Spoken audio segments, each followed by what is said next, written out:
ये जो ज़मशुदा अज़ला हैं या माजी करीब के इलाका गैर हैं जिनका जिक्र अभी अली साहब फरमा रहे थे, यहाँ जरगा सिस्टम की बहाली की तजवीज़ ज़ेरे गौर आई है। जब से हम देख रहे हैं तब से पीटीआई जो है उसका रद्द-ए-अमल कुछ ना कुछ सख्त हमें दिखाई देता है। सर, पीटीआई को इससे प्रॉब्लम क्या है?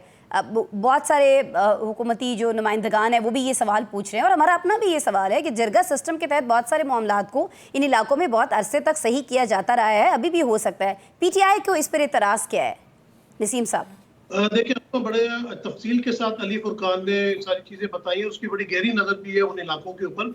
बात ये है कि देखिए, अली अमीन गंडापुर की कोई परफॉर्मेंस बहुत अच्छी नहीं है जो हम ये कहें कि जी वो आप ये क्यों कर रहे हैं। उनका तो कोई भी बयान ले लें, कोई काम ले लें, वो समझ से बाला तर रही था। लेकिन दूसरी तरफ एक और बात आ जाती है कि पीटीआई के ऊपर हम तनकीद तो बहुत करते हैं, लेकिन जब आपका मसाइल की वजह कुछ और हो और हम डिस्कस कुछ और कर रहे हो, मतलब बात मखसूस नशिस्तों की ले लें, मखसूस नशिस्तें आप ले ली, आप खैबर पख्तूनख्वा की गवर्नमेंट गिराने की भी बातें करते हैं। अब आप उनके कबायली इलाके अगर उनके दौर में जम शुदा थे या खत्म करना चाह रहे हैं, बात ये होगा कि असल मसला ये होगा कि आप असेंबली में उनकी पीटीआई की तादाद कम करना चाह रहे हैं। अगर आपका ये नजरिया है तो फिर बिल्कुल गलत है। लेकिन अगर आप चाहते हैं कि खैबर पख्तूनख्वा के हालात दुरुस्त और जिस तरह फुरकान ने बताया, बिल्कुल इसी तरह हमारे भी जो जराए हैं जानने वाले हैं वो यही बताते हैं कि कुछ इलाके ऐसे जहाँ पे शाम को हुकूमत नहीं होती है। तो ये सिर्फ क्या ये काम सिर्फ खैबर पख्तूनख्वा गवर्नमेंट का, इसको मरकज को भी सोचना चाहिए, हमारे सिक्योरिटी इदारों को भी